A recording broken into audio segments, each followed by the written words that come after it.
رام السلام علیکم ورحمۃ اللہ وبرکاتہ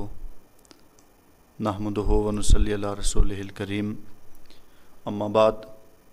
فاعوذ باللہ من الشیطان الرجیم بسم اللہ الرحمن الرحیم۔ وضو کے تعلق سے وضو کی کتنی بڑی فضیلت ہے۔ احادیث مبارکہ میں وضو کی بہت بڑی فضیلت ہے۔ اسی فضیلت پر چند ایک احادیث مبارکہ آپ کی خدمت میں ہم پیش کر رہے ہیں۔ مشکات شریف کے اندر یہ حدیث مبارکہ موجود ہے۔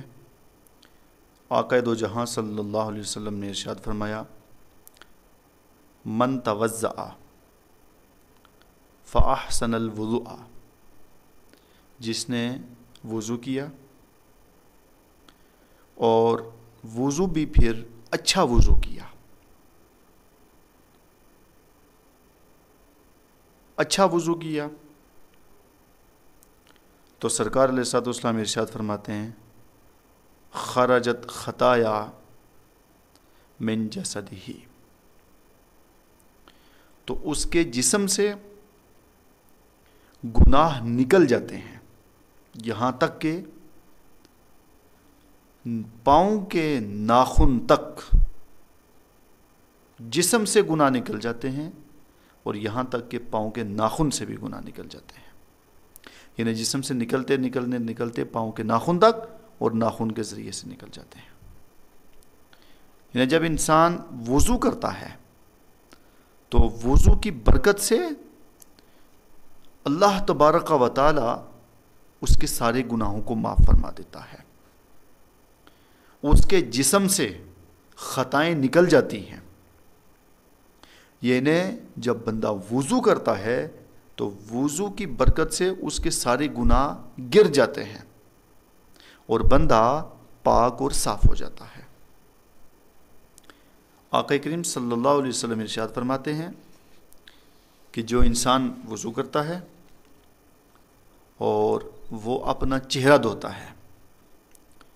تو حدیث مبارکہ میں موجود ہے، آقا دو جہاں صلی اللہ علیہ وسلم ارشاد فرماتے ہیں کہ بندہ جب چہرہ دھوتا ہے تو سرکار علیہ السلام فرماتے ہیں، خرج من وجہہ کل خطیئۃ الیہ بعینہ من الماء، کہ جب بندہ چہرہ دھوتا ہے تو اس کے گناہ پانی کے ساتھ گر جاتے ہیں، یہاں تک کہ آنکھوں کے گناہ بھی گر جاتے ہیں پانی کے آخری قطرے کے ساتھ۔ فَإِذَا غَسَلَ يَدَيْهِ، اور جب بندہ ہاتھ دھوتا ہے، خرج من یدیہ، اس کے ہاتھ کے ذریعے سے سارے گناہ گر جاتے ہیں، اور جب پاؤں دھوتا ہے تو پاؤں سے جتنے گناہ سرزد ہوئے سب معاف ہو گر جاتے ہیں۔ اسی طرح جب انسان سر کا مسح کرتا ہے اور کانوں کا مسح کرتا ہے اور وغیرہ ذالک، جب بندہ اعضائے وضو دھلتا ہے تو سارے گناہ گر جاتے ہیں، یہاں تک کہ سرکار علیہ الصلوۃ والسلام فرماتے ہیں، حتیٰ یخرج، یہاں تک کہ اس کے سارے گناہ گر جاتے ہیں، وَنَقِيًّا مِنَ الذُّنُوبِ، اور وہ گناہوں سے پاک اور صاف ہو جاتا ہے۔ مطلب کیا ہوا حدیث کا؟ حدیث کا معنی یہ ہوا کہ جب بندہ وضو کرتا ہے اور وضو کے اندر بندہ کلی کرتا ہے تو منہ کے ذریعے سے جتنے گناہ بندے سے سرزد ہوئے وہ سارے کے سارے کلی کے ذریعے گر جاتے ہیں۔ پھر اسی طرح ناک کے نرم ہڈی تک پانی چڑھاتا ہے، پھر اسی طرح آنکھیں، چہرہ دھلتا ہے تو آنکھیں، اور اسی طرح پھر کان، اسی طرح پھر ہاتھ، اور پھر پاؤں۔ غرض یہ کہ سر سے پاؤں تک بندے کے جتنے بھی گناہ سرزد ہوئے ہیں، اب سارے گناہ اللہ تبارک و تعالی بندے کے سارے گناہ معاف فرما دیتا ہے اور بندہ گناہوں سے پاک اور صاف ہو جاتا ہے۔ اب یہاں جو فرمایا کہ بندے کے گناہ گر جاتے ہیں اور بندہ گناہوں سے پاک اور صاف ہو جاتا ہے، وہ گناہ صغائر ہے۔ اور پھر سرکار علیہ الصلوۃ والسلام ارشاد فرماتے ہیں کہ جب بندہ وضو کرتا ہے، اور وضو اس لیے کرتا ہے کہ وہ نماز کے لیے حاضر ہوگا، اور وہ نماز جو اس کے اوپر فرض ہے، یعنی فرض نماز ادا کرنے کے لیے بندہ وضو کرتا ہے، اور پھر وضو بھی اچھے طریقے سے کرتا ہے، اور پھر نماز خشوع و خضوع کے ساتھ ادا کرتا ہے، الا کانت کفارہ۔ اب یہ نماز اور وضو یہ دونوں چیزیں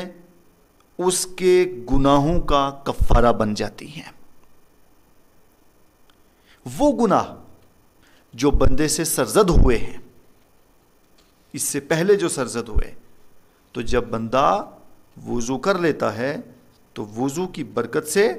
اس کے صغائر گناہوں کو اللہ رب العزت معاف فرما دیتا ہے، اور بندہ گناہوں سے پاک اور صاف ہو جاتا ہے۔ کتنی بڑی فضیلت ہے وضو کی، یہاں تک کہ احادیث مبارکہ کے اندر موجود ہے۔ وضو کی اتنی بڑی فضیلت ہے کہ مسلم شریف، یہ میرے پاس صحیح مسلم شریف ہے،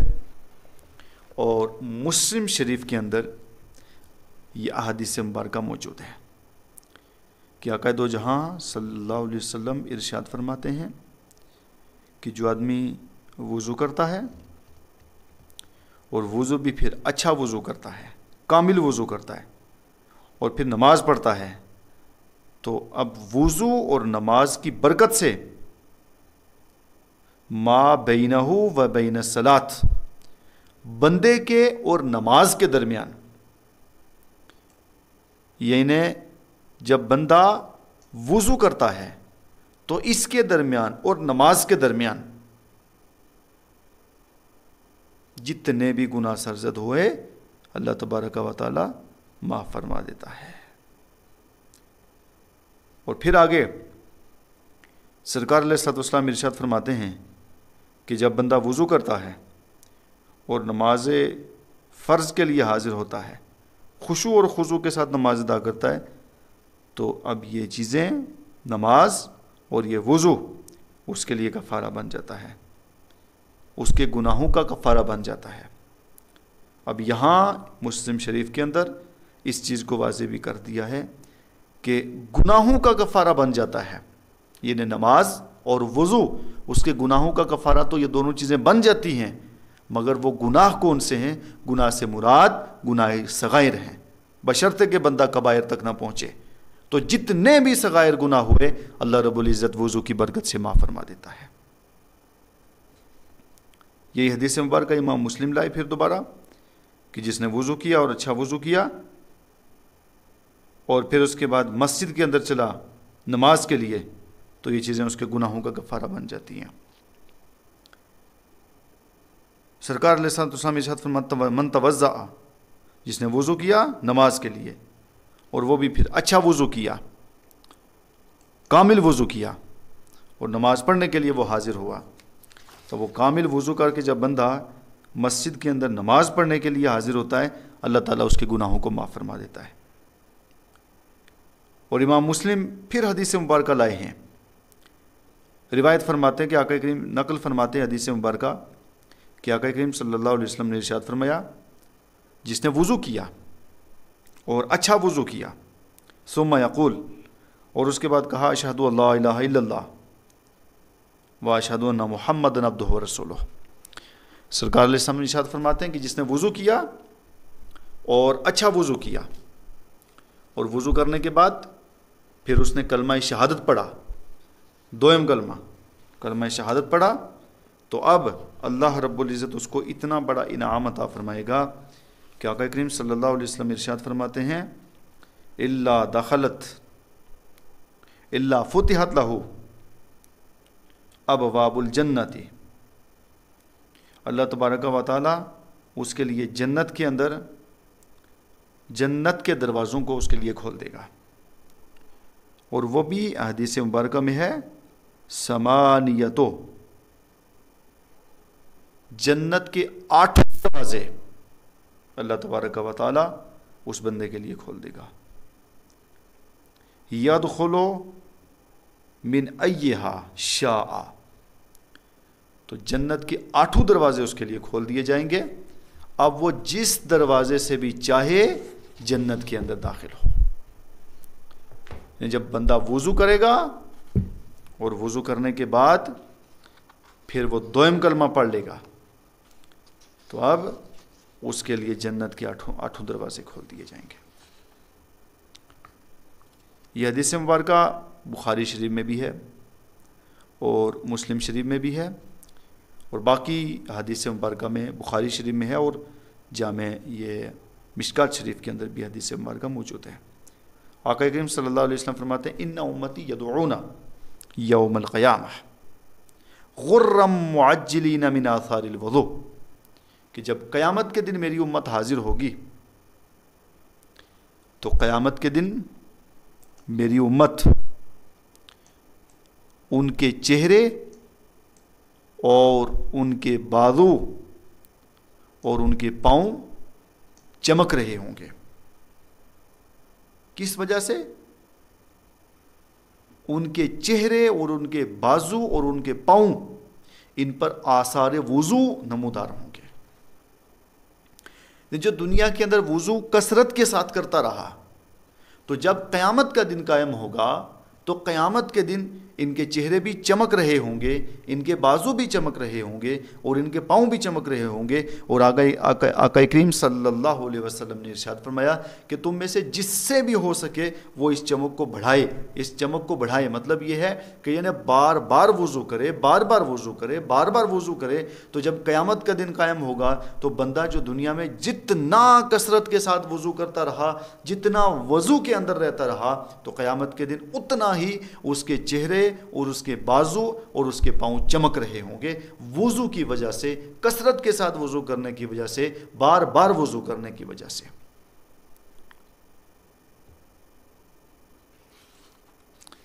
اور پھر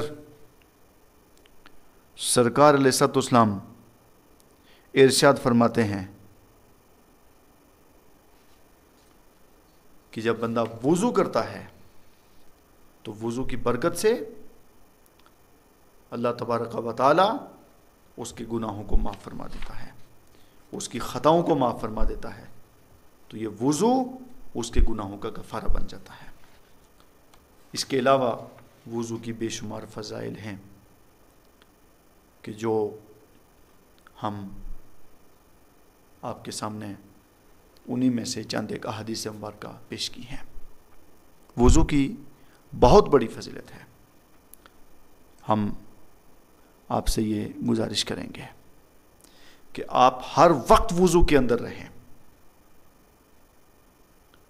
ہر وقت وضو میں رہیں، عادت بنا لیں وضو کرنے کی، ہر وقت وضو کے اندر رہیں. جب وضو ٹوٹے تب وضو کر لیں، جب وضو ٹوٹے تب وضو کر لیں، بار بار وضو کریں، کثرت کے ساتھ وضو کریں. تو جب بندہ جب بار بار وضو کرتا ہے، کثرت کے ساتھ وضو کرتا ہے، وضو کی برکت سے اللہ تعالیٰ اسے گناہوں سے محفوظ فرماتا ہے. اور وضو کی برکت سے جب قیامت کا دن قائم ہوگا تو اس کا چہرہ بھی چمکے گا، اس کے بازو بھی چمکیں گے، اس کے پاؤں بھی چمکیں گے آثار وضو کی وجہ سے. یہاں تک کہ جب قیامت کے دن ساری امتیں جمع ہوں گی اور مصطفیٰ جان رحمت کی امت بھی جمع ہوں گی، تو قیامت کے دن مصطفیٰ جان رحمت صلی اللہ تعالی علیہ وسلم کی امت، اس کو ساری امتوں سے الگ تھلگ یہ امت جو نظر آئے گی. اور اس کی وجہ یہ ہوگی کہ ساری امتوں میں امت مصطفیٰ، اس کا چہرہ اور ان کے بازو اور ان کے پاؤں چمک رہے ہوں گے کثرت وضو کی وجہ سے. یہ ایک ایسا عمل ہے کہ جس کی وجہ سے امت مصطفیٰ ساری امتوں پر ممتاز نظر آئے گی اور سب میں ان کی ایک الگ پہچان ہوگی. ان کے چہرے اور ان کے پاؤں اور ان کے ہاتھ جو ہیں، بازو جو ہیں، وہ وضو کی وجہ سے چمک رہے ہوں گے. تو جتنا ہو سکے وضو میں رہیں، کثرت کے ساتھ وضو کریں، بار بار وضو کریں اور نماز ادا کریں. اللہ تبارک و تعالی ہم سب کو ان حدیث مبارکہ پر عمل کرنے کی توفیق و ہمت عطا فرمائے۔ السلام علیکم ورحمۃ اللہ وبرکاتہ۔